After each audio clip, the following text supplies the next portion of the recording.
The best time to buy as a home buyer or investor buyer is when the market is in a low urgency state. When people buy in urgent states, they overpay. Matt Srama bought his first investment property at 22 and later built a 7-figure buyer's agency in under 3 years. I've got a really good framework. It's a pure axis, left side and the bottom side of an axis. One side positioning, bottom axis is urgency. And then if you look at that axis and you cut it into 4 quadrants, top right corner, when they're high positioned, high urgency, that's the buy zone. When buyers are in buy zone, they're well educated and they've got intention to move. That is where you're going to find more success. In episode 2 of the No BS Property Show, you'll learn how to spot the right property, negotiate a great deal, and stop sitting on your hands and start building the wealth you want. The most expensive thing buyers are doing is staying out of markets. The reason a lot of buyers stay out is not because of motivation, because they're very motivated, but it's this element of... Welcome back to episode 2 of the No BS Property Show. Today, we've got the big fella in, Matt Srama. Mate. Mr. Gold Coast. Here he is. Mate, we're going to be talking a lot about the property market investing, but mate, I look at your skin, I'm like, how much have you invested into the quality of your skin, bro? Mate, well, I mean, we're recording this in Southern Gold Coast in Palm Beach, so... Mate, I'm sure mate, since you've been here, mate, you're catching up to me. Look, when you live on the Gold Coast, we're very blessed. It's winter right now, mate. 20 degrees right now, sunshine, yeah. Matt's got his rig out at the beach. No. 7 in the morning, golf for a swim. But mate, I appreciate you coming on because today I wanted to really dive deep. Obviously today's more about the property talk show and unpack the current market. I'll let you kind of talk about a bit about what you do and specialize in on the Gold Coast. And obviously between the two of us, more the Gold Coast specialist, owner occ, me more the investment East Coast, just riff and have a yarn about what we're seeing, where buyers are going wrong, what we can do to navigate the market, and I can have a bit of a yak. Have a bit of a riff, I love that. Awesome. Mate, do you want to share a little bit about what Srama actually specialize in and do, bro? Yeah, so the team's really focused, and we narrowed in on the Gold Coast, and we do a bit in Tweed Heads too. Yeah. And the reason we really niche down, I don't know, I just seen so much opportunity in this city back when we launched, back during COVID pretty much. And I was just identifying, I moved to the Gold Coast. I relocated here back in 2011, back when I was a professional athlete, made my way down from Brisbane and just fell in love with the city, relocated and was like, wow, this is a lifestyle. This is kind of a way of living. And then when my footy career ended, I just kind of stayed here and loved it. And then now I get to, live and work here, build a business here. I'm very grateful every single day. So yeah, a lot of our team adopt that philosophy. They've all entrenched in our market. They live in it. They're all in their community. So we've built a team now that service everywhere from basically the north end of the Gold Coast, like Hope Island, Labrador, Southport, all the way down to the southern end where we are now, all the blue chip spots, Burleigh, Palmy, Cooley, and then we've got a team all the way down into Tweed. What are your thoughts on Tweed, bro? Rate it. You rate it? I rate Tweed. It's an interesting pocket. I rate it. It's I was speaking to a brother of mine because in Tweed there's a lot of brothels and sex shops, bro. Yeah. And massage parlors. Yeah. And apparently in Queensland they used to be illegal to gamble and go to brothels, and that's why in Tweed there's so many of them, because it's like the border. So all the Queenslanders used to go. Yeah. That's what I heard. I don't know. Well, yeah. Well, I tell you one thing. On the basis of property and opportunity, one thing I always notice is the word gentrification. I grew up in Western Brisbane, and I seen it firsthand where, I grew up in I was born in Inala and grew up in Forest Lake. It's, anyone doesn't know, it's kind of like the hood, Western Brisbane. I loved it, humble beginnings, but I seen it firsthand there of it was rough around the edges, there was a Centrelink in there and, some shady characters. But as time evolves, gentrification happens, and then, different wealth brackets of people start moving into areas. And one thing I noticed where we're sitting right now in Palm Beach, I first moved here in 2013 or something. It was a while ago now, 2012. And I was noticing it in full swing. There was a Centrelink here. Yeah, right. I remember across the road, there was this shack, and very lovely people, don't get me wrong, but there was all sorts happening in that block, and they were paying like $200 a week rent. They were very lucky to be there. Anyways, that eventually got knocked down, priced out, gone. And that I've just noticed that slowly keep happening in some of these key suburbs like Chugan, Palm Beach, where these dodgy things like massage parlors or like really dodgy commercial precincts, boom, it's turned into a trendy cafe with a line out the door. And one thing I'm noticing with Tweed Heads right now, it's going through this exact gentrification uplift. I know 100%. you guys love a little cold foam, and Right, remember that Sun street where that Sun Devil was. I know it's not there now, but that street was like the OG. Like, you don't go anywhere near that pocket of Tweed Heads. Oh, really? Yeah, 'Cause the store was right next to the sex shop. Yeah, it was just it's a dodgy area. That's the term back in the day. Gotcha. And one of my biggest tips I always say to people spotting gentrification, I always look at the commercial precincts, because generally they're the first to kind of transition, because what that tells me and identifies, like, there's a new businesses seeing opportunity in the area. Business owners don't want to place their business in areas that are going backwards. So if there's plenty of for lease signs in commercial precincts, that's probably not a great sign. If you're seeing a for lease sign and then that's snapped up within the month and it's turning and it's a good fit out, I even look at like what that fit out would have cost. That's a positive sign. So if a commercial precinct has lines out the door, everywhere's got a mad fit out, it's probably too late. It's already popping. It's already hot. So Tweed's in that, like, it's getting hot. It's an interesting one too, bro, because coming from Sydney, Tweed was one of the first spots we stopped at because they had the Sun Devil coffee shop and also Public Supply. And we've spent so much time in Tweed because it's now become like this destination spot because of social media and all the cool creative businesses that are popping up with the cold foam. And actually, when you look at the geographical like landscape of Tweed, it's such a beautiful coastal walk, like that Snapper Rock. If you start at Cooley, what's that Green Mount, walk around the Snapper Rock and back, bro, it's such a vibe. But like we on the weekend will go down to Tweed most weekends because the walk is so nice, and you can go to your cool, fun, vibey spots like Public Supply or used to be Sun Devil. And it's now that like there's a lot more younger people moving around more. Like, we come from Sydney, you're not against going to these spots now because like you said, you got these cool commercial businesses, and then also like affordability for all these beautiful walks. It's phenomenal.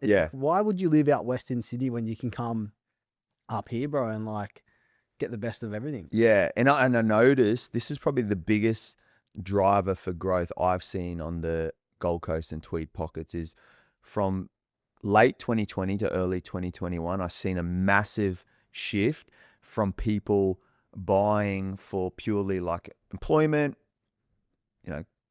growth rates and a bit more data driven, to lifestyle. Lifestyle became such a key factor on people's decision on where they want to live. So I remember 2021 to 2022 in particular, the amount of people that inquired with our business, the reason for their move was purely lifestyle. So now I say to a lot of people, don't underestimate. Yes, you got to look at supply and demand. Yes, you got to look at, all the metrics that make a great area, boom, like infrastructure spend, all of that. But don't underestimate now. I really look at what is the lifestyle out of 10 in that area, because post-COVID, people value it now more than ever. 100%. Like, even Wool's shutting off there, we are renting this in Palm Beach, but we are looking to upgrade into like a nicer beachfront apartment, because for Palm Beach, bro, we can just walk to the coffee shops, walk to the beach. I can, like, ideally, if we can, like, the gyms are so close, you don't need to even leave the suburb. It's like, but if you want to go to Burleigh, you can. If you want to go down to like Tweed, or everything's just so close, and the lifestyle walkability is just like 10 out of 10. And it's like, you don't need to be like in these broad beaches or the city's hubs necessarily, because you've got everything kind of at your doorstep in certain pockets now. It's like, that's valuable too. Like, I always say to people, on the Gold Coast and Tweed regions, there's 4 kind of easy ways to assess value from a lifestyle point of view. There's barefoot walking to the beach, there's wearing shoes, there's e-bike, and there's car. And I kid you not, those 4 have a very different price point. Yeah. Because in summer, you can't walk to the beach barefoot if you're a kilometre away from the beach. It's too hot. Too hot. So And the car parks get pretty full. car too. parks get full. So that's why I always say, if you're barefoot distance to the beach and you can, like where I live, I'm just on barefoot distance where I can handle walking all there. I'm slight jog maybe. Yeah. But yeah, I'm about 200 meters away from the sand. And that's, I value that over a bigger home. That might be e-bike distance. Yeah. So, and then the next level on that is, wearing shoes, maybe circa a kilometer. After that, there's that sort of e-bike distance where people, they jump on the e-bike, pack the esky in the back, throw the kid on the front, whatever. And people value that. And then there's a drive to the beach, which, will come at a cheaper price point.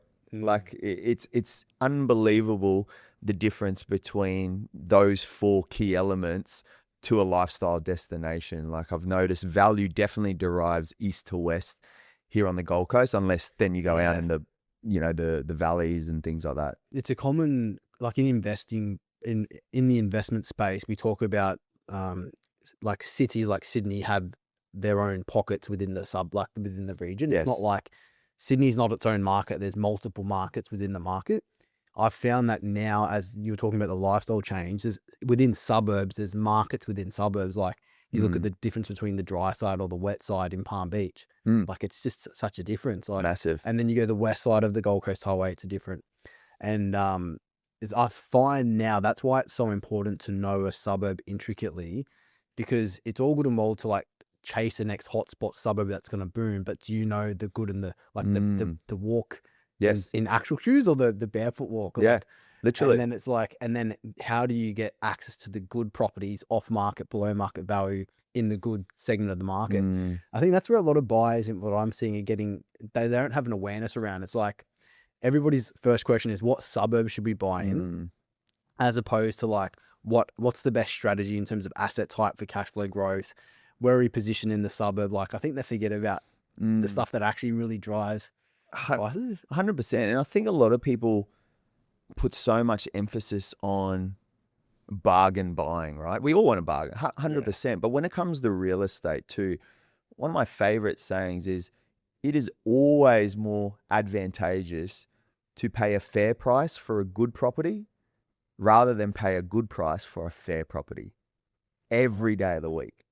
And I think when you come into real estate buying, investing, whatever it is, with that lens, you realize, I mean, we would both see it, those good properties and good areas far outperform, even if you got a bargain buy, but in a rubbish area that lacks the fundamentals, no matter what price you got it for, or maybe it was a busy road or like whatever, backing onto a train station or whatever it is, and you got it well below market value, I would still prefer paying a fair price for a really good property. And especially in a market like we're in now, when it's hard, there's less demand and it's hard to sell. If you ever do go to sell the property, the shit stuff stays on the market for ages, and you're not going to get like, it just takes ages to sell. It does. It's like not a vibe, eh? Yeah, it is. And I always say as well with property, like there's things money can fix and there's things money can't fix as well. So again, if we're looking in say good areas, or things that have got the fundamentals, and it might be a bit older, or there might be some a common one I see sometimes is people get so scared on like waterproofing damage in a bathroom, or so, what I mean? It's just like money can actually fix those things. Yeah. Money cannot fix you being on a major arterial road facing west and you get no sun. Exactly. Yeah. So that's why I always come back to, you got to firstly know the pockets, because just because you got the right postcode doesn't mean you're going to have the right property. Yeah. And then on top of that, it's understanding, well, the pricing equation.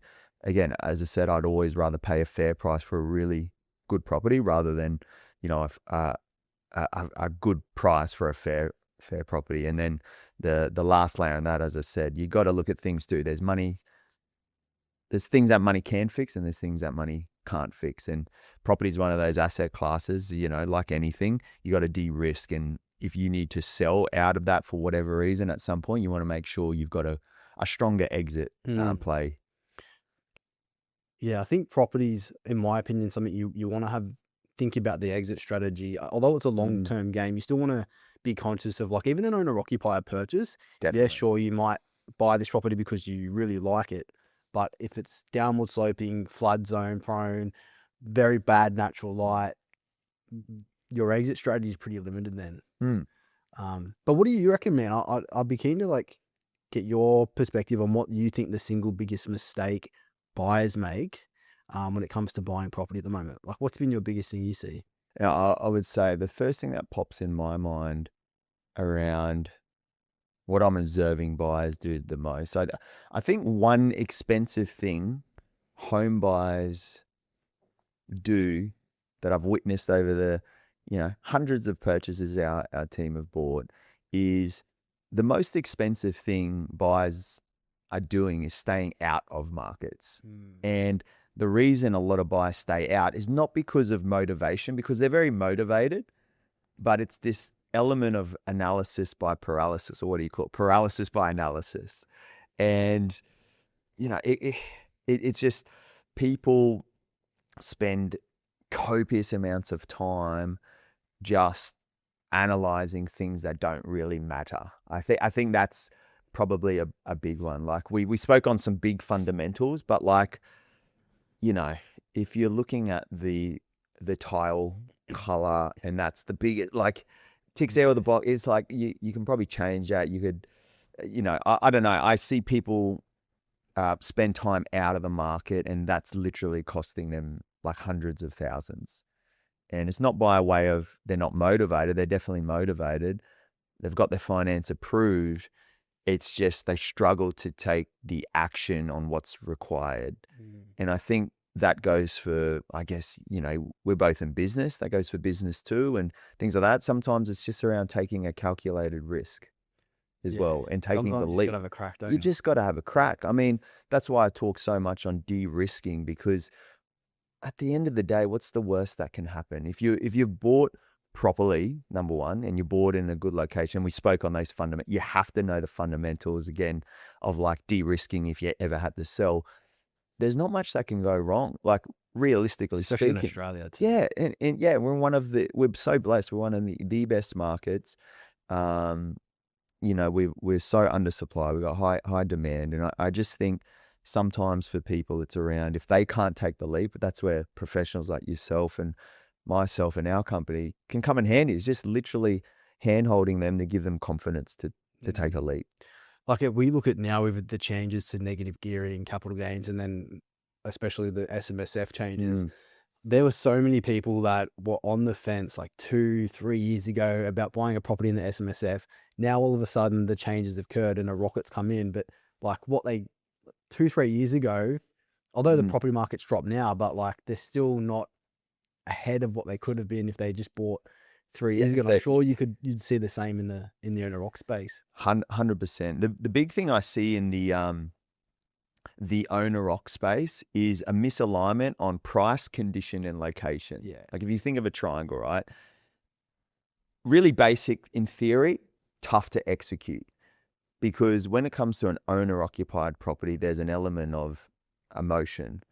And when emotion comes into a transaction, people get blinded by what's actually important. If you can nail the price, again, chat to your broker or finance professional and find out what your max level is and what your comfort level is. Because I've found that they're usually not the same when it comes to an owner-occ. People don't always want to stretch to their maximum buying capacity. Yeah. So that's number one. Once you find out what your comfort level is, then you got to identify what that location serves for your needs. People spend a lot of time wasted on like not actually self-reflecting and like what's important to us, amenities, schools, what do I have to be close to? I love that sort of lifestyle. I like the water. It's just kind of understand what do you actually want from a lifestyle perspective, because it is an owner-occ. And then what you'll find is once you have that clarity, you can actually nail 3 to 5 locations. I think if you're looking in more than 5 locations, it's really tough to kind of get to that core on your criteria. 100%. And then the last one is condition. Price, condition, and location are big. Why condition's important? Again, people watch things like The Block, and they like, I want I'm all for doing work. And then they realize how much things cost, how hard sometimes it is to get tradies.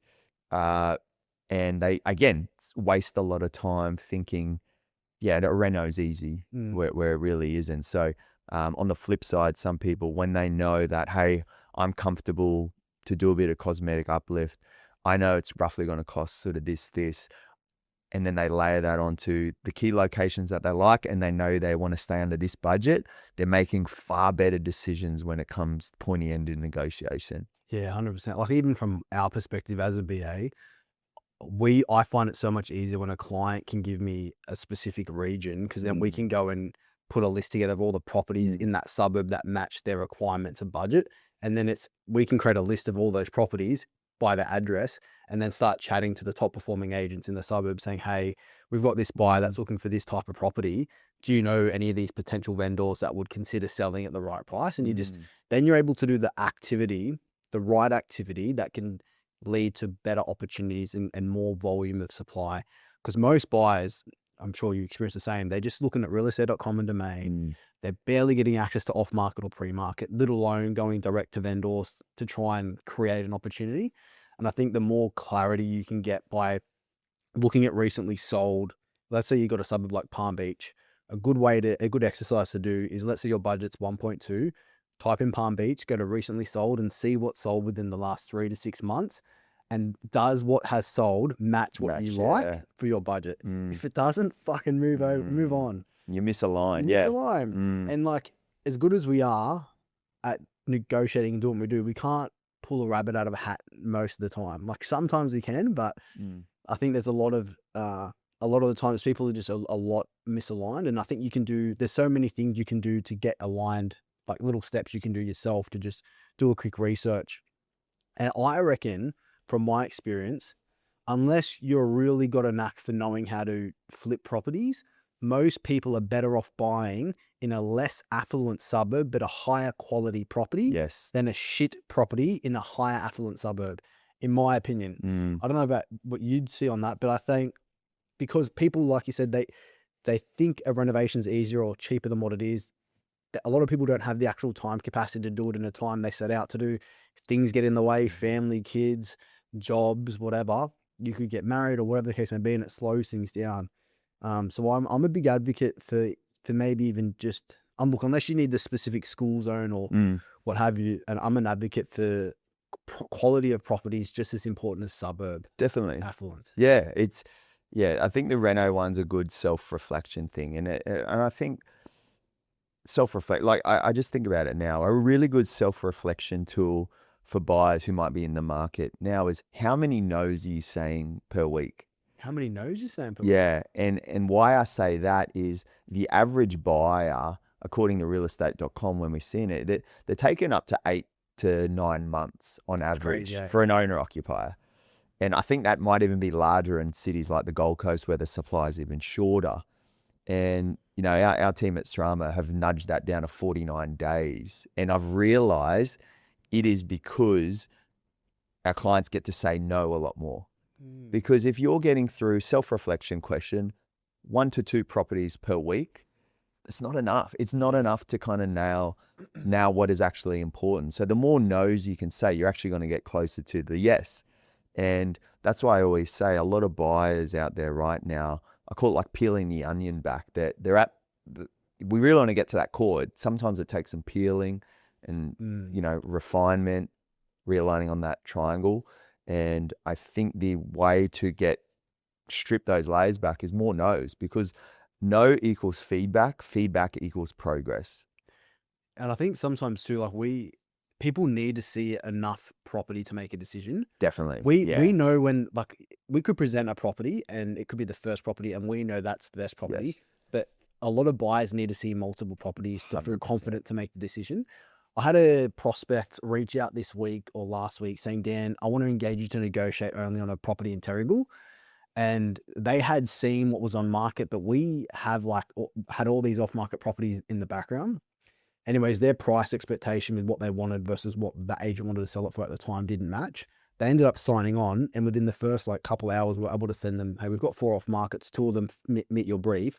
And they were able to see other opportunities which then gives them confidence to, okay, do we go back to this one that's a bit overpriced, or do we maybe look at other opportunities that more align with our budget? And it just gives them then the ability to make a more informed decision. I don't know if you experience the same, but it's like the more buyers can say, like you said, say no and have no stone be left unturned, the easier it is for them to execute. Yes. Yeah. I've got a really good framework actually. Yeah? Yeah. I Yeah. love a I've good got a framework, banger framework. Yeah. My mind loves it, loves a visual, right? Yeah. So hopefully this one might add some value to not only a buyer who might be listening. I think this will be good for a real estate agent who's working with buyers, or this will be really good for a buyer's agent. Yeah. And this is a framework I helped my team understand with buyers. And it's a pure axis. You got the left side and the bottom side of an axis. One side is positioning, bottom axis is urgency. Yep. And then if you look at that axis and you cut it into 4 quadrants, the bottom left, or the bottom in the corner, is low positioning, low urgency. So when I talk on positioning, it's market understanding. If they're got a budget of 2 million and everything they're sending you and what they want is at 2.8, Yeah. and their feedback saying, yeah, I want this, this, and this, but that's at 2.8, but their budget's 2. They're not well positioned. So they're going to need education to rise them up the positioning side of the axis. Yeah. But in saying that, you can have someone who's well high on the positioning, they know what they want, but their urgency is down. So they could be like, I'm in no rush. When the right one comes around, I'll buy. Yeah. The problem with that is, as we know, markets move. And what's 2.5 million today isn't going to be 2.5 in 12 months' time in moving markets that are going north, like the Gold Coast. So the other side of it is urgency, because we really, I call the top right corner, like that corner, when they're high positioned, high urgency, that's the buy zone. Yeah. When buyers are in buy zone, they're well educated and they've got intention to move. That is where you're going to find more success as a real estate agent, a buyer's agent, or just a personal buyer. You have to be in the buy zone. And I think people waste so much time either working with buyers, or you could be a buyer yourself and you're taking ages. You're not in the buy zone, for whatever reason. So I think a big one and big takeaway is maybe doing that self-reflection, or if you're a property professional, the buyers you're working with, having that conversation to see, hey, where is this buyer in the quadrant? Yeah. You know what's interesting? I've got clients and deals that I'm doing at the moment where we manufacture some of that positioning in the quadrant. An example is, now we're having to, so when the market was more, when it was stronger and there was more demand, inquiry will come in, buyers were a lot more active to want to buy.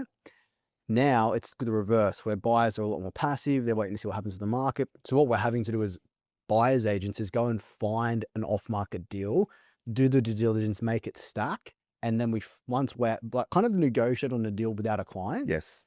Because we know, because we've been doing it for a while, we've got enough clients, I can match deals. But the point I'm making is, now we're having to go and like manufacture a deal, which I know is a 10 out of 10, and then go and then sell that deal to our client base. And I'm like, so a person that was like, if the right deal came across their desk, they'd buy it, but they didn't really have that much urgency, or they didn't even know what to buy or not. Now in this market, I'm like, literally, I sent a five unit. It was one title, so 5 units on one title. I sent it to one of our clients, and we're going to get him to buy this property that he just had no idea, he wasn't even in the market. We've kind of like manufactured this outcome. And I found that for our business, it's been something that we've had to shift and create our own urgency and positioning. But for this buyer, if he doesn't take action on this deal's like a 10 out of 10 deal, where it's like, someone has to buy it in the network, like you, me, somebody, the client. I was going to say, if he says no, can you show, this sounds good. It's like 5% yield, and you can strata subdivide. Gotcha. So let's say we buy it for 2 mil. Each one after subdivision is worth 550. Your end value, say 2.5. There's 500K Solid. gross, and all you need to do is you don't have to do any construction. It's just a DA subdivision, and the cash flow is really good.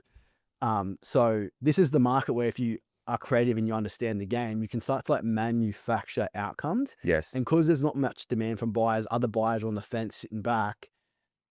Like these cracker deals are just sitting there. It's off market, so no one's seen it yet. But like the point I'm trying to make is we're lucky that we know how to manufacture like a deal and what looks good. But other buyers out there, now's the time to like get in the game and put your hat on, because you can get, now that the market's dropped 10, 15, depending on what market you're in, percent, there's a lot of buyers that are taking a backward seat with low urgency. You can pick up these 10 out of 10 deals at a great price. At a great outcome, and like stack it to your portfolio. I always say the best time as a home buyer or investor buyer is when the market is in a low urgency state. Yeah. It is the best time to buy, because I found even in my own personal portfolio, I always push harder when I know urgency around me is low.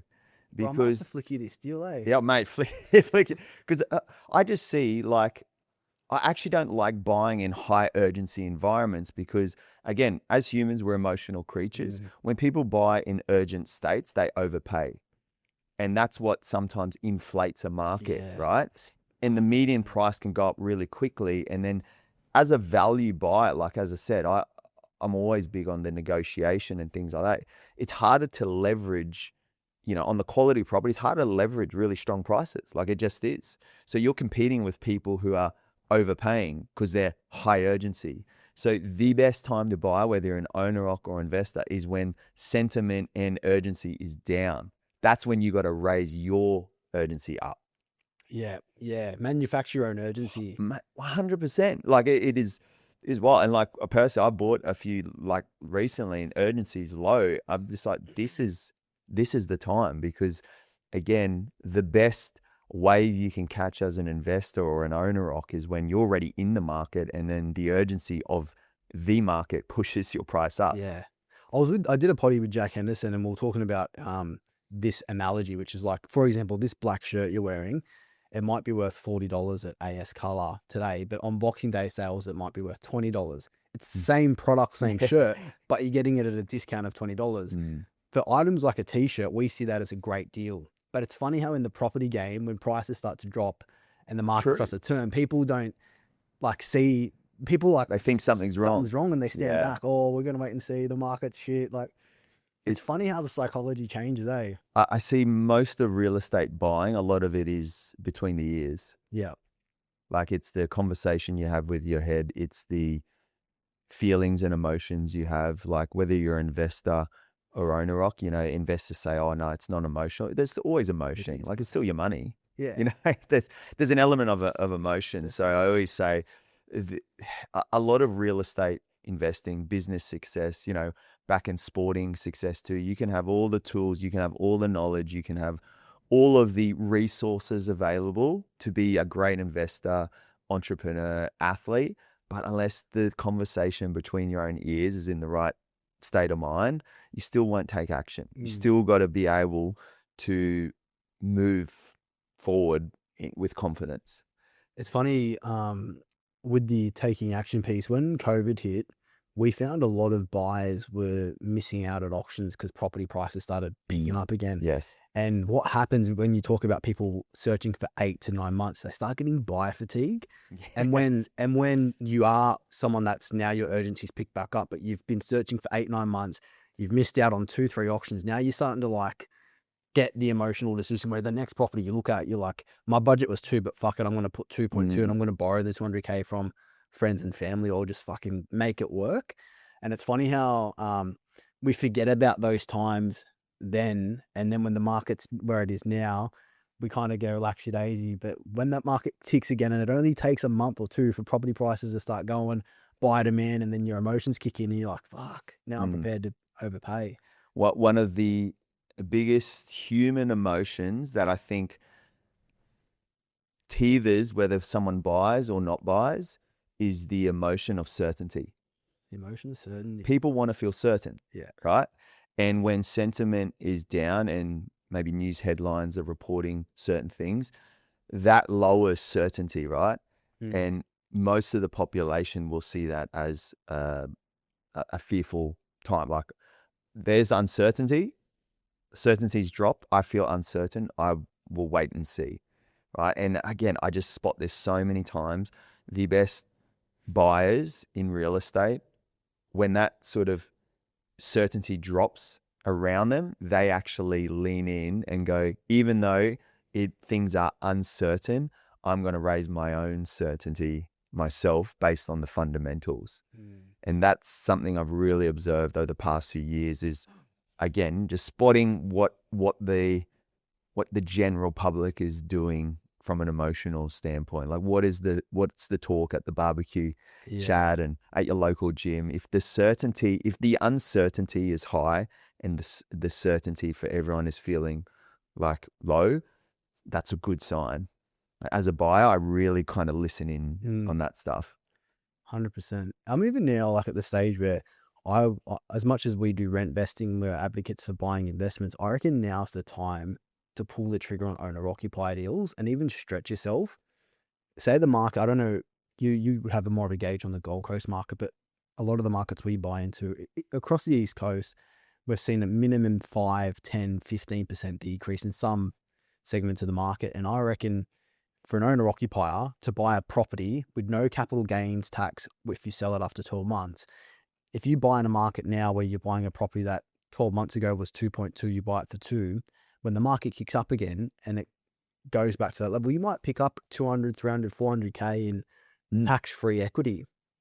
And I think that's where there's a lot of opportunity, which people may not necessarily see what like the gold is in front of us.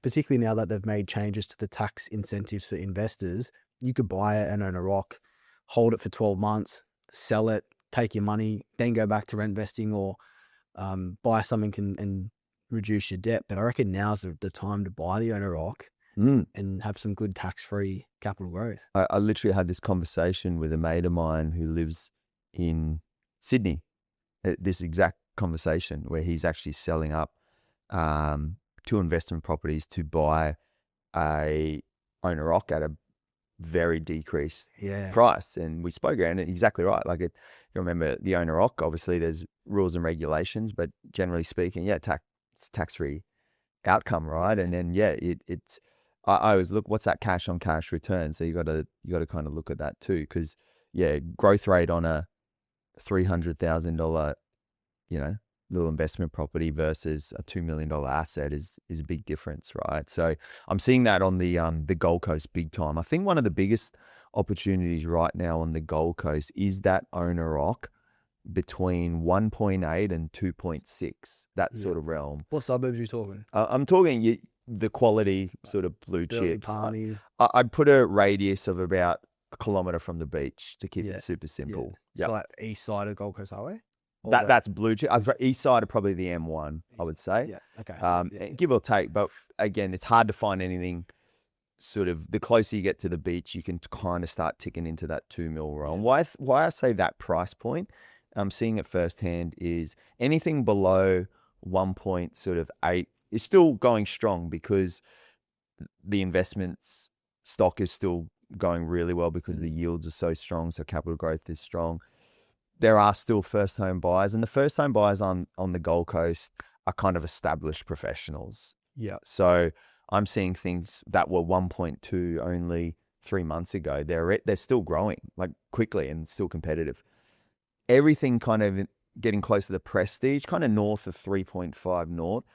Finance isn't really that big of an issue. So I'm seeing that market, if it's priced well, still really strong. It's this area in the middle where it's a dink, dual income, no kids. Yeah. That they've got finance and, they're also mindful they don't want to stretch too hard and things like that.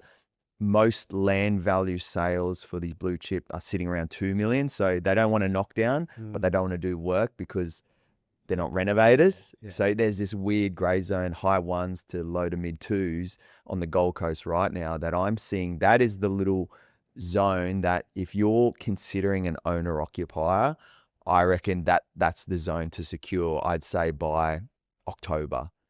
Because I reckon there'll be some manufactured gains in that market just purely because that sort of middle market is going to creep up into that price point. It's going to push it up organically. That's so good. Hmm. Gotta love that sweet spot market. The sweet spot. An interesting story that I want to share. Josh, who works with me, I hope he doesn't mind me saying, bought a property for 900 and maybe 50,000 that we got a bank val on, bro. It was worth the bank val came in at 1.8, and so the guy got shot by the police in the property. Wow. Yeah, so he died in the property. And so this property got valued by the bank at 1.8, and it ended up selling off market for like 950. And so there's 800K of equity, which you have to be able to service to refinance and pull that equity out, obviously. But he bought this property in that segment of the market for that cheap, bro. That's and now wild. and can lend dual construction finance and lend against end val, or just even pull out the equity against current val and keep going. That's I've had to wild. share that story. Mate, Yeah. got to find where the people are getting shot, I guess. Hey, Yeah, but man. So the reason for sharing that is that's a really extreme case scenario, but there's other cases where I call it like your what constitutes a motivated seller. So you got like it's deceased estate, financial hardship, divorce. They've bought before they've sold. They need to relocate for schooling or work. If a seller meets one of those 5 or 6 points, there's high urgency or motivation for them to sell. And if they have to sell because of those reasons, there's an opportunity for you to maybe buy that property lower than maybe what perceived market value is. And if you can get access to those properties in that little sweet spot you're talking about, there's going to be an opportunity for these deals to come up. Now, from my experience, there's not an abundance of these. You might get a couple a month, if that, maybe a few in a quarter. But if you are hunting and you've got relationships with agents or buyers agents, you can pick up some of these really epic, like cracker deals at the moment, which we're experiencing. I love what you said around seller urgency as well. Like I totally agree. And that's why one of the most underrated questions you can ask any sales agent when you're in that negotiation piece, if you're a buyer listening, is like, Mr. and Mrs. Agent, outside of price, are there any terms or needs that the seller wants that could make this transaction more attractive? Yeah. And why I love like a basic question like that is just to understand, look, price aside, what does your side need? Like, are there any specific terms? And then that will hint in, yes, they need this term because of X scenario. For example, they need a quick settlement because they're either divorce or maybe that's a common one. Yeah. On the flip side, there was one the other day, our team got off market as a corner block in Murmur. Mate, I reckon they got it like 200 grand below what it's worth. Same question. Yeah, ideally they need a 94-day settlement. 94, it's very So specific. just out of curiosity, we can make that happen, but why is that? And then once you build that rapport, like, there was a deceased kind of story, and pretty much what you were saying. Unless you ask the question, you're not going to know the answer. Yeah. So yes, could they have got more money if they took it to auction and did 100%? But at the end of the day, like you said, if it's one of those 5 things, sometimes that's more important than the actual price. So as a buyer, without understanding what the needs and wants are of the other side, you're really just focusing on price, which isn't always the biggest issue. Motivator, yeah. So as a buyer, you have to get really good at asking questions. I always say you got 2 ears and 1 mouth for a reason. Yeah. You should be asking more questions and listening rather than just trying to wheel and deal 100%. and talk. You have to know why they're selling and Always, what they want to sell. Yeah. What are some of the things you see in the owner-occupier space, man, where buyers maybe go wrong or go right? And maybe the suburbs that you reckon are hot at the moment? Yeah, I'd say from a suburb point of view, what I'm seeing, I can only comment obviously on the Gold Coast Tweed. We mentioned Tweed. I think Tweed's a great pocket. One thing I always say is like the old Bridesmaid suburbs. And in a nutshell, what a Bridesmaid suburb is maybe the suburbs that are adjacent to the suburbs that have experienced solid growth. Yeah. So in theory, if you were to drop a rock in a pond, it has that ripple effect. Where the rock drops into the pond, call that your hot suburb. Yeah. So for example, on the Gold Coast, that Palm Beach Burleigh has been hot for a few years. If you look at where that ripples though, what are the adjacent suburbs? I call them bridesmaid suburbs. Bridesmaid. So on the Gold Coast, I'm noticing to the south, sort of Elanora, Currumbin waters as really good bridesmaid suburbs off the back of Burleigh, Currumbin, Palm Beach. To the north, I just think there's so many really quality bridesmaid suburbs up there. Things like Labrador. Labrador's great off the back of, Southport and Runaway Bay and Hollywell. Quite expensive little pockets. Labrador's a sleeping giant. I think like Helensvale, some of those pockets, well located. And then in the central, Mermaid Beach is one of the most expensive land value on the Gold Coast right now. But Mermaid Waters is starting to tick big time now. And then even off the back of like Mermaid Waters, there's places like Benoa, Carrara, just a little bit more adjacent back. So I always say having a look at opportunity with the bridesmaid suburbs. Yeah. Because that's where sometimes if you buy well, you can experience growth just through quick growth. Yeah, just purely because people get priced out of the key one, and then what happens to value? Like the dropping the rock in the water, it trickles in. And there's a suburb we like to, like in New South Wales, there's a really good investment suburb called Raymond Terrace, which is about 17 minutes away from Newcastle Airport, and it's kind of like just northwest. It's in Port Stephens. It's like just outside of Newcastle way, and it's close proximity to Newcastle. It's been like a little sleeper. And mate, we've picked up some like cracker deals, so cheap, like just super, super cheap. And now because of things like gentrification and people being priced out, it's starting to push up in terms of its capital growth rates. And the average annual growth rate in Raymond Terrace has outperformed 90% of the Central Coast and Newcastle suburbs. Wow.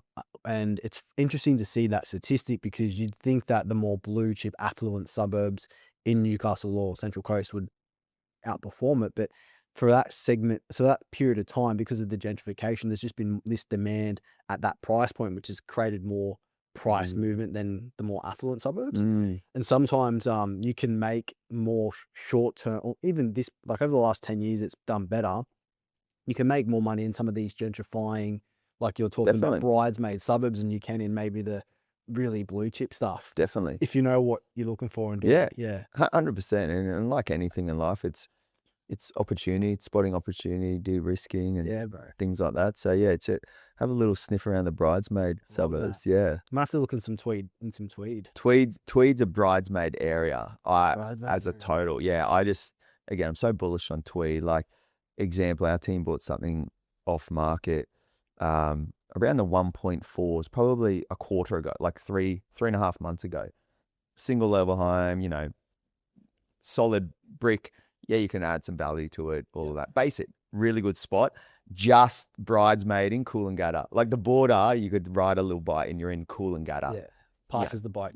Good old Coolangatta. This is called Tweed Heads, but like just literally so close. So that same property, they got it revalued at 1.62 and they've done nothing. They've done nothing. And that's why I always say to people, it's analyzing. Yes, they could have probably stretched to get into Coolangatta if they wanted to, but for them, again, they didn't want it. They'd rather be comfortable, but get that quick growth off the back. So like you said, all over Australia, there would be so many bridesmaid suburbs around, knowing, again, the budget and working backwards from that, and then finding an actual expert in those areas. Yeah. That's so important, bro. Yeah. Like there's been so many times where you'll look at a property, particularly a lot of off-market properties, there's not too many images or photos. True. So it's all good and well to like do your desktop research on a suburb and do a desktop look at a property. But bro, I reckon a lot of the time it can be night and day, physically seeing a property, the street appeal, and like getting in the roots of it versus like doing a little scroll online. 100%. So it's so important to see properties in the flesh. I mean, I reckon if you're buying properties desktop and your buyer's agent is swapping areas every now and again, bro, it's a fucking raw. You're buying blind, yeah. Bro, you can't. Yeah. Like even if you get a building and pest report and they can do that for you, cool. But like, man, there's so many times where like I've thought it's a good deal and then you go to it and it's like, nah. Yeah. Scrap. I think that's a big one, regardless of, whether you do it yourself or using a buyer.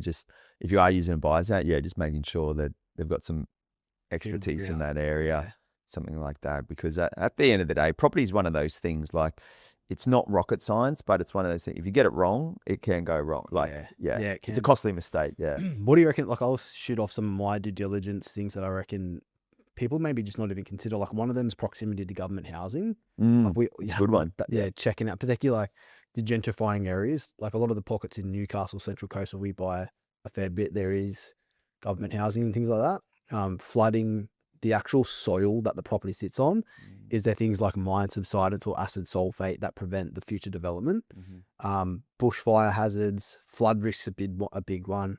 They're probably like my main things you want to look at due diligence wise. And then you've obviously got the actual property itself and the flooring, subflooring, the waterproofing, any asbestos and all that. Is there any due diligence stuff that you guys are big on here on the Gold Coast? Yeah, on the Goldie, I think one of the biggest due diligence things people forget is future development around the property. Because we're going through such a gentrification and uplift in development, the last thing you would want is to find the family home. You found this peace and quiet that you've been searching for so long, and you had no idea that old mate developers building a 9-story thing, right? Covering your kid's bedroom, right? Yeah. And you bought the house and you paid extra because you love the sunlight, or that sunlight's blocked. So I see people forget that, and this is why I always say you're better off paying a fair price for a good property rather than a good price for a fair property. Sometimes a fair property, if there's a massive development going on next door, that's potentially a fair property for the time being. Yeah. Now, it's really hard to say that you can just foolproof that, because government legislate what can change any minute. They may say, hey, no, we're going to put high rises in this whole suburb all of a sudden. And when you bought it, that wasn't the case. So one thing I always say is, at the end of the day, that's why making sure de-risking, like if you needed to sell for whatever reason in the future, you could have the ability to leverage on that. But at the end of the day, Gold Coast is a city that's going through change, and change is positive. Change influences the retail spaces. It influences the cafe. It influences the small business owners in the area. Change isn't for everyone. And sometimes you have to pick your hard, because what's also hard as an owner-occupier in an area is when all the cafes are empty. There's for lease signs everywhere and no one is coming in your city. That is also hard. And it's also hard when you can't find a park. And so I always say in some of Australia's most reputable cities, change is constant. Yeah. And you have to understand that is part of the world we live in right now. And sometimes it's around, just if you can minimize your risk through key due diligence, that's a big part of it. You can't skip the due diligence for all the reasons we said, but at the end of the day, change is an evolution of life. It is, eh? Yeah. Why do you love Palmy so much? I love Palmy. Look, at the end of the day, there's probably 2 or 3 suburbs that I could see myself in long term on the coast, right? And Palmy's probably the pick of them. I don't know. There could be a sentimental thing, because it was the first property I ever bought. I just ended up in this suburb. I think reflecting back on it now, it ticks a lot of lifestyle things. And this is why I love the Gold Coast. There are so many pockets that all offer a different lifestyle. And for me, when I reflect, I love the simple things: beach, quality of life when it comes to exercise, got to be close to the ocean, and one thing that Palmy has, it's quite flat. It's just easy to walk around.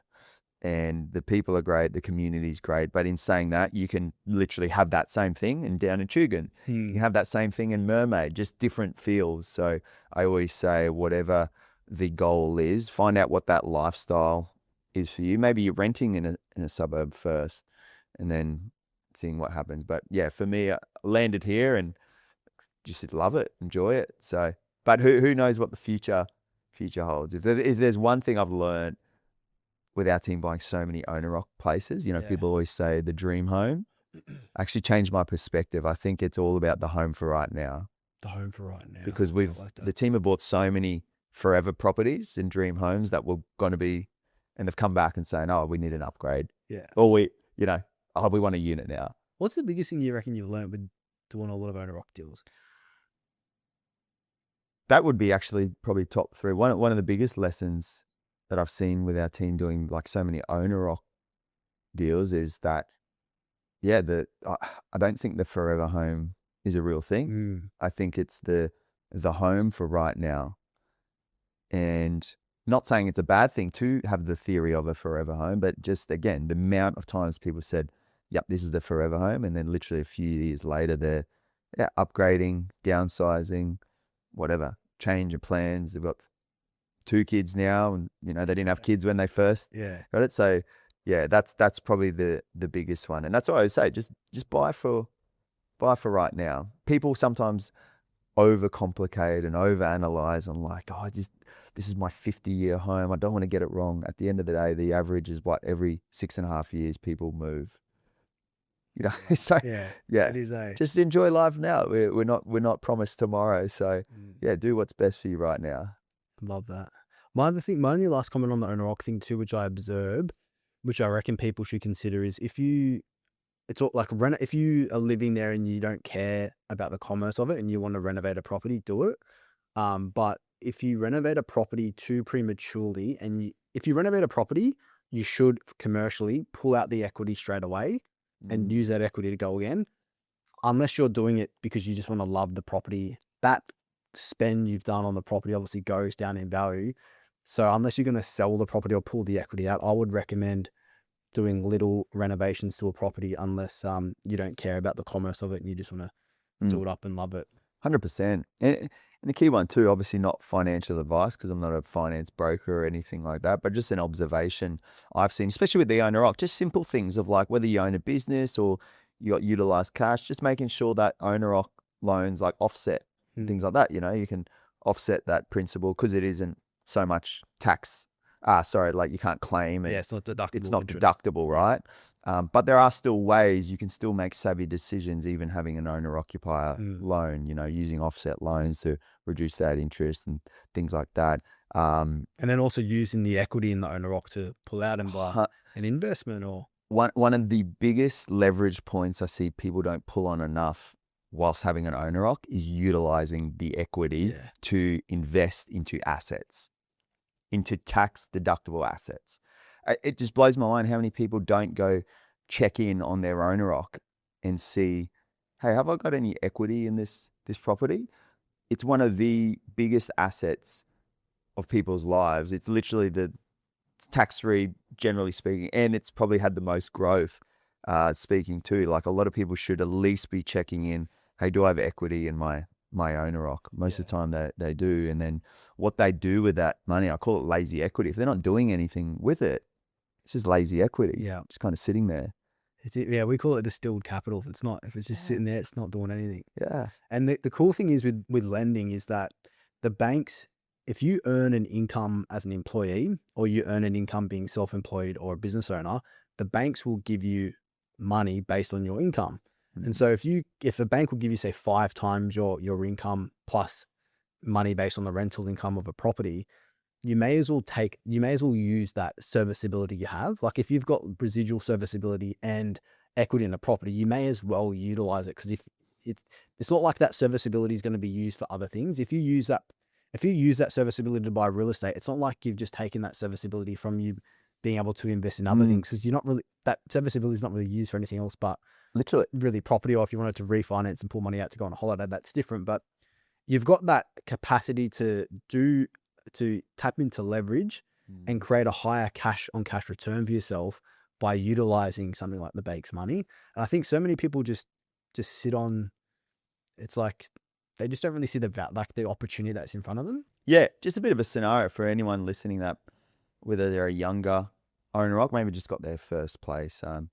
Heard of a few people doing this, right? And again, it's not financial advice or anything, but I've seen heaps of people doing it, and it's like, you might have the owner occ and you might be single or just a young couple, whatever, no kids or anything like that, and you've got 2 extra bedrooms, right? It's just like, I've seen so many people do really well, maybe utilizing those bedrooms at some degree, right? And Renting it out. Renting them out or whatever it may be, some, again, chat to different accountants. I'm not an advisor, but I know people doing it for cash even, and they utilize that cash and then keep their servicing strong because, they're using that as spending money rather than credit cards and debit cards and things like that, because obviously the banks utilize those things. So that's also a scenario, just thinking of ways the owner occ can also be some sort of cash flow asset. It can help you keep progressing along. So that's just a scenario I've seen a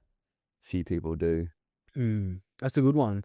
The other strategy to retain serviceability, a lot of people now, it's a big topic in the investment space, is buying properties in entities different to yourself. So there's three main ways you buy a property: in your individual name, so you personally own the asset, or in a separate structure, for example, a company or a trust structure. When you buy properties outside of your individual name in a separate entity, there are some lenders that, if this entity is trading profitably, will exclude that liability or the debt from your personal serviceability. And so there's a lot of talk about this in the current market with changes to negative gearing and what have you. People are like, let's buy properties in companies. Negative gearing doesn't affect us anyways. Plus you retain your serviceability. And back in 2017, when I was working in lending, I used to see like scenarios come across my desk where you have these investors owning like 20 properties, 30 properties, 40 properties. And I used to look at them like, how do they have so much serviceability to keep going? Like, because the way banks work is your income that you earn, they shave it and reduce, they put a buffer on your income. So it's not, so they reduce how much they'll consider of your income. Like for example, rental income, they'll consider 80%. And then when you go to take on new debt, they put an assessment rate or a buffer on that, and they boost what the repayment calculation is on your serviceability. So every time you buy, so even if your property was positively geared, they would increase the debt on it and reduce the income they'd take. So even a positively geared property in your serviceability can actually look negative. Negative, yeah. So I used to look at all these people and like, how do they have like all these assets? And even developers, like, how does people cash flow and have the serviceability to do this? And that's where back in 2017, I used to see people structure their portfolio. It's a different like buying properties in a company or a trust for tax purposes is a total different conversation or strategy. But people used to do it for lending purposes, because you could have some lenders that would exclude the debt if you get an accountant's letter to say it was trading profitably. Not all lenders do this, and some lenders will also take actual payments on your other liabilities rather than adding a buffer to it. Because of social media and all BAs posting about it, a lot of lenders now have started to crack down on this, and it's a bit of more of a grey area because some funders don't like doing it, or they can change their policy. But a big tool to consider is buying properties if you want to continue to build a bigger portfolio. So start looking at different entities. There's pros and cons. So like some of the cons, it's more expensive in interest rate. You've got to pay fees to set them up, annual holding costs, and not every lender does it. You might have to go second tier, etc. But that is an option out there to consider if you want to build a bigger portfolio. And I've got a client of mine that we're just about to buy his third property, and now we're wanting to make sure that these properties that are, like for example, this unit block, we buy it in a company so that it doesn't impact his personal capacity to upgrade the owner occ down the tracks. But again, not financial advice, but just something to consider from a lending perspective, not a tax strategy or not a structuring for asset protection, but from a lending perspective, there are strategies out there that enable you to explore increasing your capacity or retaining your serviceability by buying in different structures, which is interesting. It is. And just even you riffing on that, like Bit of a riff. totally agree. Because I went through all of that myself on a personal note to keep building my portfolio. And it just clearly, I don't know, you just explaining that in the past few minutes just highlights again what my mentor first told me when I was starting my property journey. Building wealth in property is a finance game. It is, bro. It is all about how to obtain finance so you can continue to invest and leverage and keep building wealth. If you can't get access to funds, you are not in the game. Roadblocked. So it is a game of finance. Like it really is. The layer on top of that is, how do you learn all this stuff, right? Like we're not just born knowing all this stuff. And I always say is like, you got to keep entering different rooms. And that's how I got exposed. So for example, I was in school and I was in pre-vocational maths, right? It's the one where, we used to just watch Anchorman instead of doing actual work. Because they were just like, man, these kids are so not good at school that, they just put us in. Did you know you're going to be an athlete then too? I did, yeah. Athlete was my thing, and I was like, mate, I'll just get by school. But mate, maths, and even still this day, I wouldn't call myself good with numbers, but I get good at learning off people. And I always use the analogy, you got to get in different rooms. So imagine you're at a party, right? And you see this door in the back corner, and you open it, and then you're like, man, there's a whole nother party in here. You walk in there, and they're talking a different language. Yeah. They're talking about entities, structures, things like that, and you just start absorbing it, right? And you're like, wow, and you get around that and you surround yourself more with that, you start talking like that, and you just keep learning. And then before you know it, you see another door, you open that, and they're talking about, development lending and all sorts of, so it's just, if you don't know where to start with understanding this, because I didn't understand any of it when I first started my journey, you either have to upgrade your environment or pay for someone else's advice. And even because, like books and resources too. yeah, Like, there's plenty of resources. Yeah, good old Rich Dad Poor Dad was a great staple. cracker. Yeah, I reckon that. But I read that when I was 16. I did work experience with. Do you remember Sean on the boat? The finance, the big tall. oh yeah, yeah. So I used to work. So he owns Paramount Mortgages. They do non-conforming and private lending. And I did work experience for him. And I asked him, what book would you recommend I read? I was like 15, 16. yeah. It's like, read Rich Dad Poor Dad. And I read this book. I was like, fuck. Bro, I got obsessed, and that put me on the path of like the quadrants of becoming an investor and a business owner. And then from there, because and then I worked for him in finance. And then I came across this guy, Conrad Bobilac, which talks about property is a financing. You've got to learn how to like utilize interest only, offset accounts, minimum repayments, and structuring and entities and all that. And I became immersed with like learning the language of finance. I also did a commerce finance degree in parallel with this too. So my acumen and my ability to kind of understand this stuff was a bit easy because I was immersed in like studying it.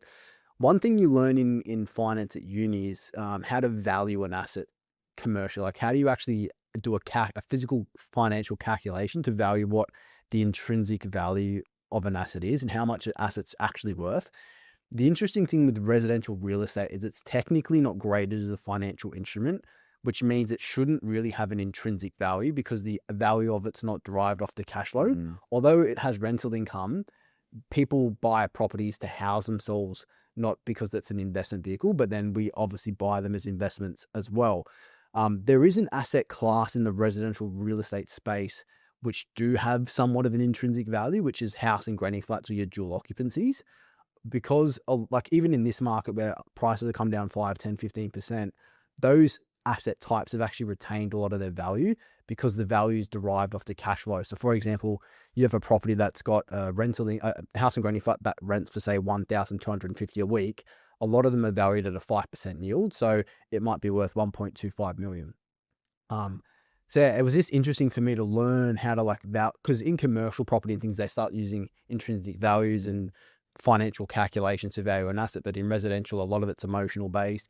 Buyers will just pay whatever to get their foot in the door. But in residential, in that kind of two income or three income strategy play, that's where you still retain a lot of value because of the cash flow, but you also get the capital growth of the suburb as well. So they're, I reckon, as an investor, they're like the A grade, like the S. You know when you see that Instagram S tier, bro? They're to me an S tier asset class, bro. There's good separation. They're attractive to owner occupiers. They might have the in-laws or people that want to use it too. Not the dual locks where they're combined, but separated house and granny. Like for example, I've got one now where we're about to subdivide and sell, and I can sell the granny flat as a separate asset class to the house because of the zoning and how I did it. But they're a really cool commodity for investors as well. And then there's obviously the ability to build them and what have you. But this riff was about, to come back to the main point, is you can learn by picking up books like that. Conrad Bobilac was one door. I did go to uni and learn commerce finance. You don't have to, but getting around people that speak the language and finances, it's like, what the fuck's an LVR and all this. Once you start learning the value of cash on cash return, which we mentioned, versus net return, and understanding all these little intricacies, makes a big difference to your confidence level as well. Big time. To then take action. Yeah, 100%. It's all, I think, old Tony Robbins, what's he always say? It's about how resourceful It's not about how Yeah, many resourceful. resources you have. It's how resourceful you are. So we got resources left, right, and center these days, right? With education, YouTube, podcasts, everything in between. So you could have virtual mentors all over the world without ever meeting them, right? Yeah. So yeah. How did you what's your favorite asset classes? What have you been investing in and stuff? I've always been big on just keeping it simple with residential real estate. And as I said, great areas. If there's ability to manufacture equity through a basic cosmetic uplift, and like you said, if there was ways you can manipulate the block of land to get more residual cash flow, that was always a positive. So some of my properties I put granny flats on, just like you said. Love the granny flat player. I actually think on the Gold Coast right now and moving forward, the granny flat's going to become more and more popular. Reason is two parts. Number one is the capital growth strong, but the cash flow and the need for more housing is becoming more attractive to investors. So you may have an owner occ or an investment already on the coast, and there's capacity where you could put a granny flat on it. You're not only getting the capital growth, but there's the cash flow play because the vacancy rates here are under 1%. So good. You know what I mean? So you're getting that. The second part of it is, as an owner occupier on the Gold Coast, I think the granny flat play is going to become more and more popular because of the whole intergenerational living demand now. So whether it's a mum and dad who's got an owner occ right now and they're trying to help their son or daughter get into the market, which is tough. It's getting tougher because it's growing so much. Instead, they're going guarantor and helping them build the granny flat out the back and having that as an asset class. They can still be close to their grandkids. I'm seeing that as a really popular scenario play out where you're not in the same house, but you're close enough and you still got an asset on the Gold Coast. The first haircut I went to in Currumbin, the barber had the exact same scenario. He's like, yep, doing the house and granny flat with mum and dad, and he'll be in the granny and parents will be in the front house, and they're separated but close. Yes. And it's a thing now. It is, yeah. It's a way to get into markets, a way to stay connected, but because again, people are valuing lifestyle and location, because could they buy the house in a completely different region further out? They could buy a whole house to themselves. Instead, they'd rather build a mini house in someone's backyard, but still be, close walking distance to the cafes and the beaches. Yeah, it's funny how the world's shifting now. We've got more globalization and remote working, and lifestyle factors are more important than the size of the house or being necessarily CBD specific. You can be more lifestyle specific. 100%. Yeah. I'm really big nowadays too on cash flow. I think there was blue chips are great, buzzword to buy for capital growth, but I think an underrated conversation's cash flow and yield, particularly when we're in a higher interest rate market. And if you do want to retain your servicing, and even if you're a business owner, man, the last thing you want to be doing is having to use your business to cash flow your portfolio. 100%. And you might have you could have a dip in your business for 3 months, or the market could change, and then you're having to rob Peter to pay Paul. I'm a big advocate for having more of a balanced portfolio where you've still got the growth and the cash flow. You're getting the growth by the blue chip, but then you're adding the granny flat for the cash flow, and you kind of get the best of both worlds. Definitely, yeah. What do you think? Early days, I always had this theory of pigeon pairing. Pigeon pairing? Yeah, I heard that term. And, capital growth is what will make you, generationally wealthy, but cash flow helps you hold a portfolio. You're exactly right. You won't be able to hold a portfolio if you've got a really negative, portfolio, unless your income's through the roof, right? So pigeon pairing is looking at ways where you have got the steady growth assets, because you need that to be able to keep going. Yeah, equity. But you need the cash flow to hold it. So it's kind of pigeon pairing maybe a growth asset with a cash flow asset or something like that. And for example, I just got my first commercial property as of late because the cash flow was strong. I'm not too worried on the capital growth because I've paired that up with 3 really strong capital growth properties in the portfolio. You know what I mean? So it's kind of looking at, that's a little pod of properties there, and doing the numbers. And it's I'm pigeon pairing That's cash awesome. flow with capital growth, because you're exactly right. I think a balanced portfolio is strong, and if there's ways you can manipulate cash flow or capital growth, even better. Yeah, I'm a big advocate for the market will produce its natural level of capital growth and appreciation and rental yield, but I'm a big advocate for manufacturing that and being able to not be reliant on a market. You can have some level of control to increase your growth or your yield by adding that second dwelling, doing a renovation, whatever you need to do to increase the value. It just gives you, but you've got to have that. It's not for everybody too. Some people need more of a passive investment where they just buy, hold, set and forget. Where people like you and I, we maybe have the insight and the expertise to add and manufacture our value as we go. So it's kind of finding that sweet spot. I always talk to a client, it's like, where do you feel you sit in a strategy between a passive buy, hold, set and forget and an active where you'd be like a developer flipping? Where on that scale do you feel you are? And that can influence what you buy, where you buy as well. It's a good question. At the end of the day, there's 1,000 ways to skin a cat, right? There's that. I do. Yeah, I always say that you could do the research, and there's someone who's done really well in development, someone in flipping, someone in buy and hold, someone in rooming accommodation, Airbnb. Just do something. Yeah. And people over complicate it all and look at all these strategies and worry about picking the perfect strategy. I think the adopted mindset should be progress over perfection. Just move forward in something, learn, fail quickly, and keep moving forward.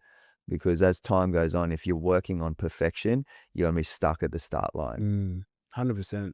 And the other interesting thing too, which I'll touch on, is that there's other things to invest in outside of real estate, like business, brand and podcast and yourself. And it's like in life, we've got to figure out what's our sweet spot for us. Like how much do we deploy into buying and building a portfolio, buying it on a rock, spending on our business to grow that, then maybe our personal brand and our network. How much do we spend on doing a podcast to maybe build a relationship or gain further insights and understanding? It's an interesting like dynamic when you really, and then maybe how much you're spending on your supplements and to look good and have the skin you do, and your food, the food in the gym is like, there's a fair few things to consider in the mix, eh? And not everybody's the same. That's the beauty of life, right? We're all different, and we all value things differently. And without knowing what you want, again, it's one of my favorite questions just from mentors and over time is like, what do you want? You know, we got to understand we're all different. We all grew up differently. So I think without understanding what you actually want, you know, do you actually want one of my favorite equations to look at is the cost of what you want too. Because if people did the cost on, say someone wants a 30 property portfolio, for example, awesome, ambitious goal, whatever. Have you actually looked at the cost on what that would take? Not only from a financial, but from a sacrifice point of view. The sacrifice part, eh? You got to know what the cost is of that, because sometimes it's a cost not willing to take, and that's okay. You know, and I think people don't ask themselves enough. How do you work that out, Matty, you reckon? Yeah, I think it's obviously reverse engineering, potentially. Like I've looked at it with business. Like there are times where I'm like, hey, we keep going going really hard and things like that. But I've looked and assessed at different things. I'm like, I've analyzed the cost on what that would take in terms of my time, energy, resources. And sometimes it's like, I'm actually happy with that, you know? And I think in life, the ability to feel content with whatever it is sometimes the biggest success you can have, right? And I think, again, without doing your numbers or looking at the cost and what it's actually going to take, like some people can continue down a path that, you know, they'll soon realize they get to the destination and it's probably not what they wanted in the first place. There's no good, like they say, that Tony Robbins talks about it, the greatest failure is being successful but unfulfilled. Like it's all good and all to have the mansion in Mermaid Beach or Waters, but be single there, a garage full of cars, but like not happy and just what for, you know? It's like arriving at a destination that you didn't want to end up at. Yeah. I guess we just got to fail for. And the other thing too, what's the alternative? Like sometimes you don't know the alternative. You just got to try and do things too, right? Like the person that's done that at least has done something versus the person that's just sat back and done nothing. 100%. Man, it's been a good. I've actually really enjoyed this. We're on the Gold Coast, man. We're on the Gold Coast. We're Holy smoke, mate! Life's great. locking the Gold Coast. Love the Gold Coast. Yeah, it's been awesome, mate. And just like in Sydney in winter, it gets cold. Where here, it's cool, but it's not like bone chilling cold. And mate, every day I'm at the beach, and that's one thing I love. Like even if it's really cold, I'll still just jump in and ground and just get the salt water on, bro. It's just it's good, eh? One thing I love around the coast, and when you actually observe it, you realize how many people. Like I was watching the sunrise yesterday, mate. There was heaps of people just sitting there watching it. What the heck was that? They were just present, like looking at nature. You actually don't notice it. You actually, when you go to the Gold Coast in the afternoon, go to Burleigh Hill, like just people are sitting there looking at the ocean. I think that's cool. Like people just actually appreciating like life's gifts right in front of us. It is, isn't it? Like free stuff that you can just free stuff front doors, mate. It's where the magic is, mate. It's where the magic is. Magic mornings. Yeah, man. Mate, a couple of rapid fires. Yeah. Buy the worst house on the best street or buy the best house on an average street? Yeah, I think that probably goes back to earlier equation. Again, depends what you say is worst too, right? Like level of renovation needs. So for example, I do like worst house on the best street because I think the value of a really quality street equals quality location equals growth, in my opinion. But caveat is strategy if you if you don't have the funds to improve that asset, the reason why worst house in the best street makes sense is because you're effectively getting into an area that's of high quality and you can manipulate the asset to improve it.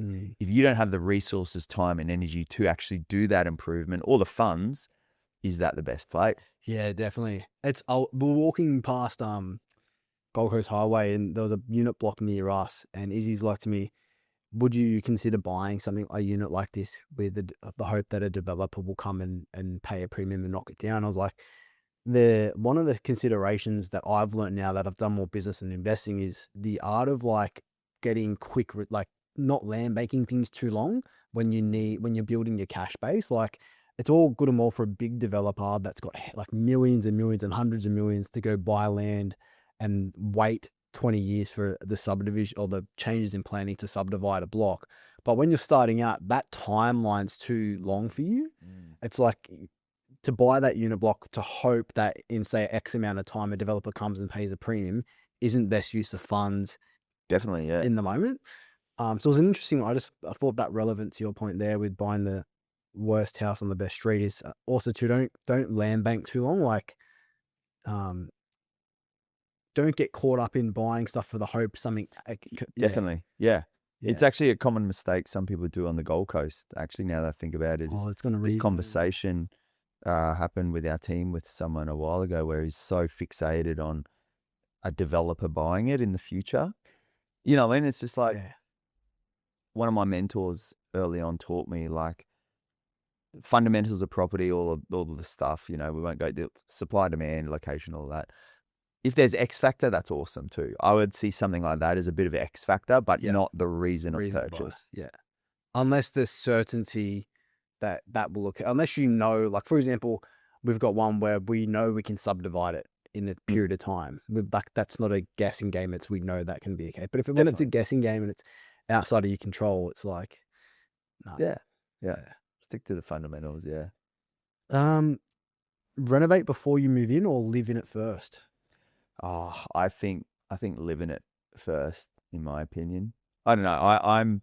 I'm big believer on, again, owner-occ investor, whatever. But I just think if you're okay living in it, that's number one. If it's something that's actually decreasing the quality of life, obviously you might have to improve it.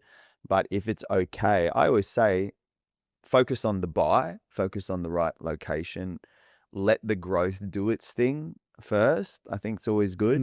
And then see what you want to do. Maybe you're using the equity for the renovation instead of dipping into your cash. Yeah. So that's probably the only thing I would say on that is, why not try to, let capital growth do its thing, and then you've kind of got more options. That's just what I think so too. my opinion. Yeah. I've seen there's some of the first home buyers that bought, let's say in New South Wales, you could buy a property with 5% deposit. 6 months ago, the property that you bought for 850,000 now dropped to like 750, and they're in negative equity. Plus, if you go and spend your own cash to do the reno, you're in probably more of an, unless you've added the value, but it can create some negative equity for people, as opposed to like what you said, letting the property itself, the equity that you've created, cash flow itself. Definitely. Yeah. 100%. What are your thoughts? Okay, how do off-market deals actually work, and why would somebody sell off-market? Good question. I'd say with off markets, don't always think off market equals great deal. I love That's that. probably foundation number one.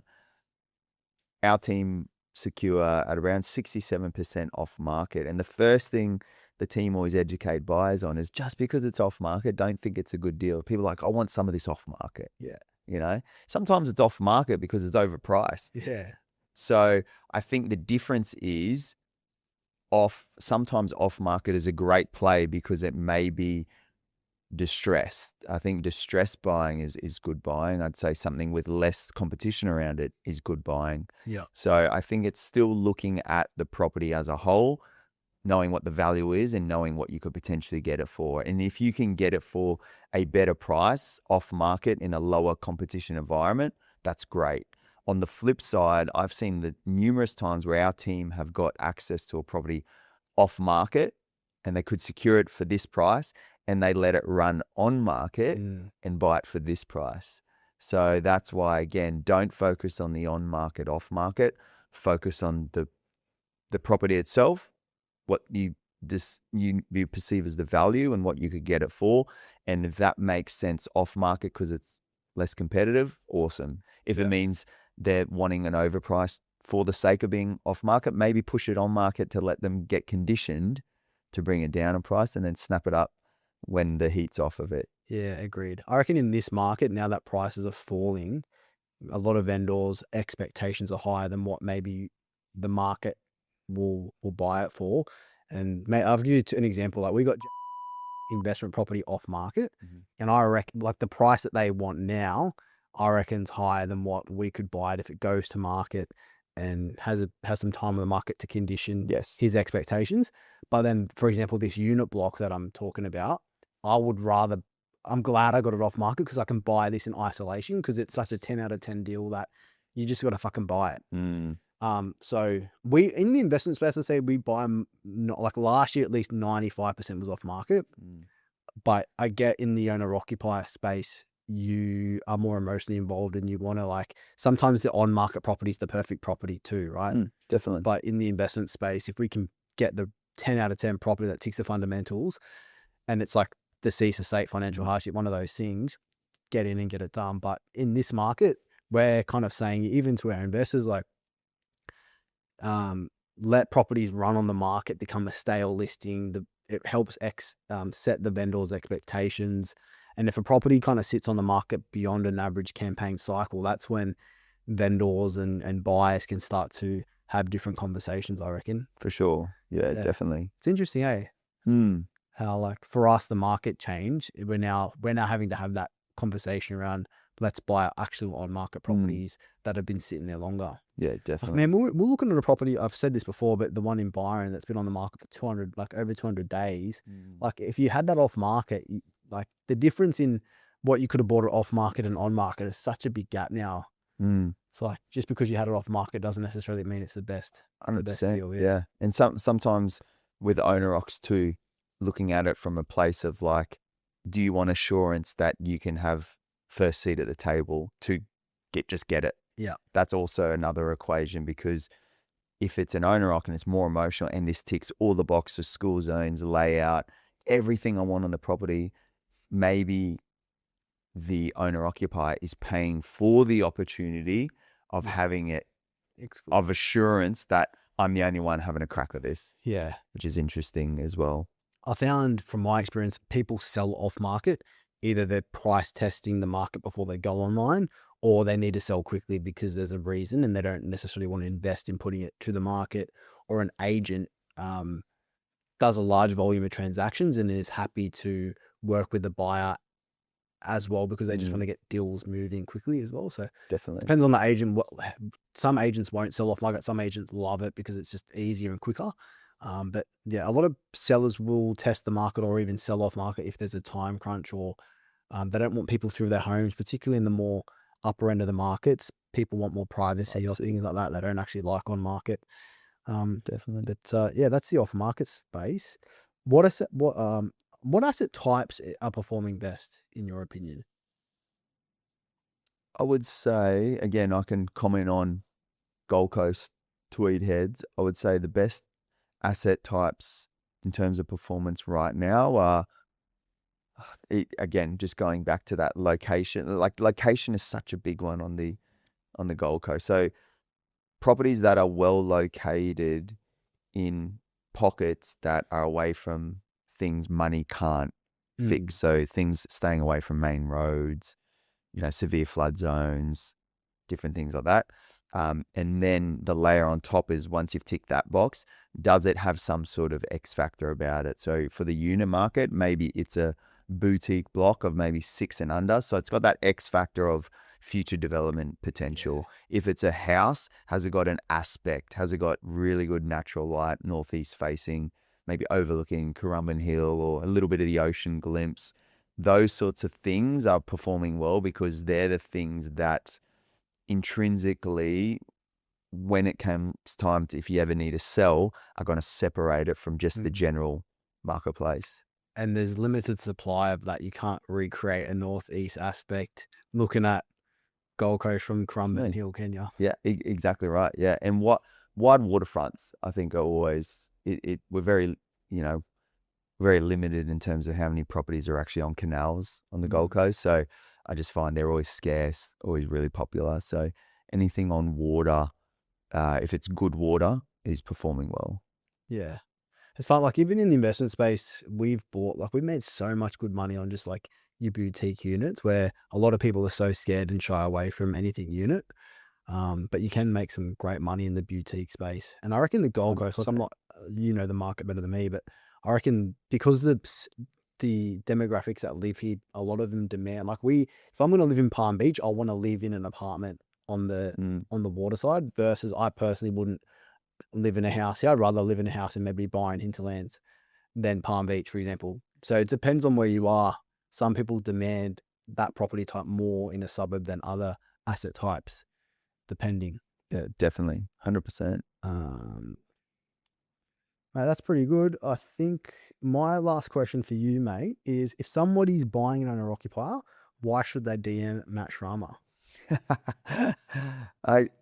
I would say, well, first of all, I'm very grateful. We got an amazing team, but I think if it's an owner-occupier purchase, the ability to have the self-reflection session, I think, is a big one. So the team do a lot of sharpening the saw before going out and cutting, and people don't spend enough time sharpening the saw. A lot of people right now looking for owner-occupiers on the Gold Coast are cutting with a blunt saw.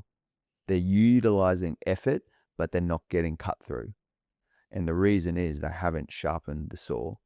So that's a great analogy. Yeah, right? people really need that's a real there, eh, you guys? That's real.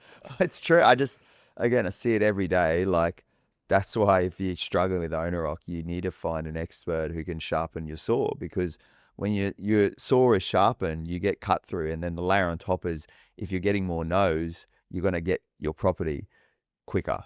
Because at the end of the day, you got to find the right property, not just the next one. But you got to balance that with, last year, a lot of these beachside suburbs, Gold Coast grew at like 18+%, right? On $1 million, that's like 18 grand every month. So every month you're out of the market, you're paying circa 20 grand on $1 million, and then 2 million's like 40 grand. So that's why I always say is sometimes being able to execute well within a good time frame is actually the answer. If you're the average buyer looking for 9 months and someone utilizing some help is within 40 days, like, big difference in big savings. massive.